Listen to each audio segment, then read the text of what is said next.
Hello दोस्तों, आप सभी का रॉकी सिंह ऑनलाइन क्लासेस में स्वागत है। आज हम लोग भूगोल विषय के एक ऐसे टॉपिक के बारे में पढ़ेंगे जिससे एग्जाम में क्वेश्चन पूछे जाने की संभावना सबसे अधिक रहती है। ठीक है, और इस टॉपिक से जो क्वेश्चन बनता है ना, थोड़ा सा हार्ड लेवल का भी बन सकता है। ओके, क्या करते, इससे थोड़ा सा हार्ड लेवल का भी क्या सवाल बन सकता है। ठीक है, तो इसको ध्यान से पढ़ना है। ओके, चलिए शुरू करते हैं। ओके, देखिए सबसे पहला क्वेश्चन मान लीजिए एग्जाम में, देखिए एग्जाम में सवाल कैसे आता है। आएगा तीन चार देश, चार ठो देश का नाम दे देगा और पूछेगा कि निम्नलिखित में से कौन सा देश भूमध्य रेखा पर स्थित है या भूमध्य रेखा या इक्वेटर पर स्थित नहीं है। ऐसे ही दे देगा कि कर्क रेखा पर स्थित नहीं है, मकर रेखा पर स्थित नहीं है या फिर मकर रेखा पर स्थित है। ठीक है, तो इस तरह के सवाल क्या होता है, पूछे जाने की संभावना रहती है एग्जाम में। ठीक है, तो आज हम लोग जितने भी देश हैं, ठीक है, जो या तो कर्क रेखा पर हो या मकर रेखा पर हो या फिर विषुवत रेखा पर हो, ठीक है,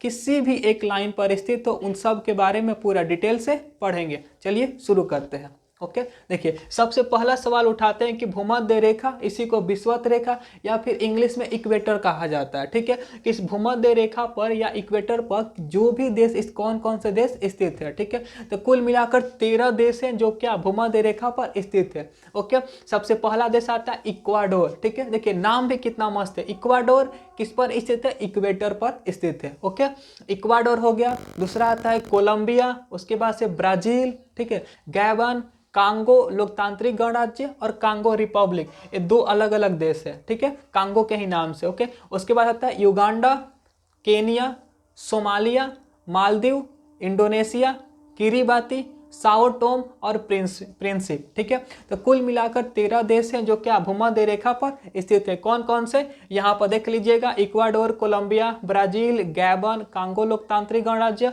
Congo Republic, Uganda, Kenya, Somalia, Maldives, Indonesia, Kiribati, Sao Tome और प्रिंसिप। ठीक है, इसके बाद हम आते हैं कि मकर रेखा, जिसको इंग्लिश में ट्रॉपिक ऑफ कैप्रिकॉर्न कहा जाता है। ठीक है, कि इस मकर रेखा पर आखिर कौन कौन से देश स्थित है। ओके, तो चलिए इस पर आते हैं कि मकर रेखा पर कुल कितने 12 देश स्थित है। ठीक है, उनके नाम है Brazil, Paraguay, Argentina, Chile, French Polynesia, okay, Botswana, Australia, Madagascar, Mozambique, दक्षिण अफ्रीका, टोंगा और नामीबिया। ठीक है, ये सब सारे नाम जो है इंपॉर्टेंट है और जितने भी देश है सब के सब ट्रॉपिक ऑफ कैप्रिकॉर्न मतलब मकर रेखा पर स्थित है। इनमें से कोई भी तीन देश का नाम दे देगा और एक देश का ऐसा नाम देगा जो भूमध्य रेखा पर या फिर इस पर स्थित नहीं हो। अब पूछ देगा कि निम्नलिखित में से कौन सा देश मकर रेखा पर स्थित नहीं है। ठीक है, तो इसको पूरा को याद करना पड़ेगा। ओके, इसके अलावा इसमें कोई और उपाय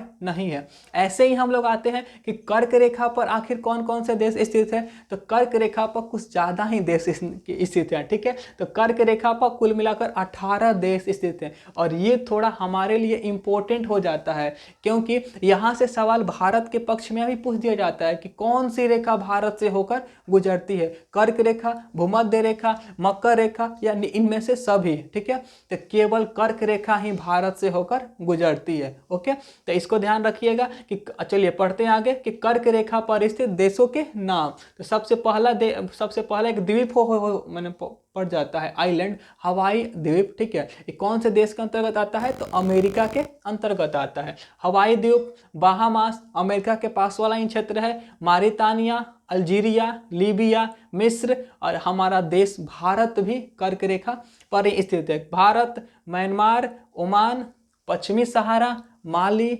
नाइजर, चाड, सऊदी अरब, यूएई मतलब संयुक्त अरब अमीरात, बांग्लादेश, चीन और ताइवान। ठीक है, देखिए यहाँ से इस तरह का सवाल भी बन सकता है कि दे देगा भारत के कौन कौन से पड़ोसी देश, ठीक है, कर्क रेखा पर स्थित है। ओके, इस तरह का सवाल यहाँ से बन सकता है। तो इस तो भारत के जितने भी पड़ोसी देश है ना, उसको नाम थोड़ा सा यहाँ से याद कर लीजिए। जैसे कि भारत हो गया एक म्यांमार हो गया, बांग्लादेश, चीन, ठीक है, ताइवान। ठीक है, तो यहाँ से सवाल कर्क रेखा, मकर रेखा और फिर से भूमध्य रेखा पर इस तरह से सवाल बन सकता है। ठीक है, अब हम आते हैं थोड़ा से भारत के संदर्भ में। जो कर्क रेखा है ये भारत से होकर गुजरता है और ठीक भारत के माने बीच से होकर गुजरता है। माने माना जाता है कि कर्क रेखा क्या भारत को दो भागों में बांटने का कार्य करता है। ओके, तो अब सवाल बनता है कि आखिर ये भारत से होकर गुजरता है तो भारत के कितने राज्य से होकर गुजरता है, या फिर दूसरा सवाल बन जाता है कि भारत के कौन कौन से राज्य हैं जिनसे होकर ट्रॉपिक ऑफ कैंसर गुजरता है। ओके, तो जो कर्क रेखा है भारत के 8 राज्यों से होकर गुजरता है और 8 राज्य कौन कौन से, आइए देखते हैं कौन है। गुजरात, राजस्थान, मध्य प्रदेश, छत्तीसगढ़, झारखंड, पश्चिम बंगाल, त्रिपुरा और मिजोरम। ठीक है, देखिए इसको नाम को आप ऐसे सीरियल में याद रखिएगा जैसे मैंने लिखा है 1 2 3 करके। ठीक है, क्योंकि कभी कभी कहा देता है ना सीरियल से माने सीरियल से पूछ देगा, कह देगा कि कर्क रेखा भारत के जिन राज्यों से होकर गुजरती है उनका एक क्रम है, माने क्रम जो सीधा क्रम होगा किन कैसे। ठीक है, तो इसको याद रखिएगा, पहले गुजरात, राजस्थान, मध्य प्रदेश, छत्तीसगढ़,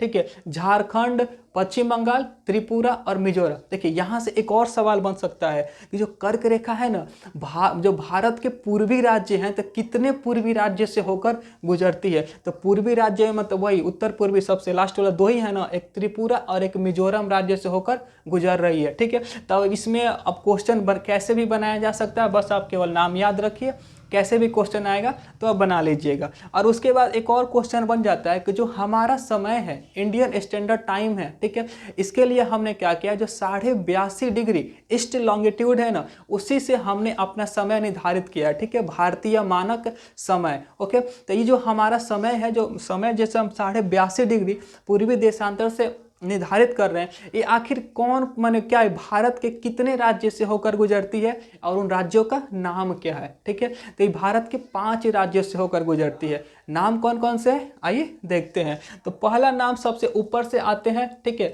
जो कि क्या है देशांतर रेखा है, तो ऐसे ऊपर सीधा होगा एकदम। देखिए सबसे पहला नाम होता है यूपी माने उत्तर प्रदेश में, उसके बाद से एमपी, मध्य प्रदेश, फिर से छत्तीसगढ़, उसके बाद से उड़ीसा और क्या लास्ट में आंध्र प्रदेश। आंध्र प्रदेश के बाद से बंगाल की खाड़ी माने सीधा चले जाती है। ठीक है, समुद्र में आंध्र प्रदेश का एपी। ठीक है, ये थोड़ा सा शॉर्ट पड़ जाता है नाम याद करना कि यूपी, एमपी, एपी और बच गया 2, एगो छत्तीसगढ़, एक उड़ीसा। छत्तीसगढ़ को छुपा देना है, उड़ीसा को उड़ा देना है। ओके, तो क्या 82.5 डिग्री पूर्वी देशांतर भारत के 5 राज्यों से होकर गुजरती है, यूपी से, उत्तर प्रदेश, एमपी, मध्य प्रदेश, एपी, आंध्र प्रदेश से, एक को छुपा देना है छत्तीसगढ़ और एक को उड़ा देना है उड़ीसा। ओके, तो देखिए भले ही टॉपिक छोटा है लेकिन एग्जाम में इससे क्वेश्चन जो होता है ना अच्छा लेवल का बन जाता है। ओके, तो इसको याद रखिएगा। मिलते हैं अगले वीडियो में, चलिए थैंक यू।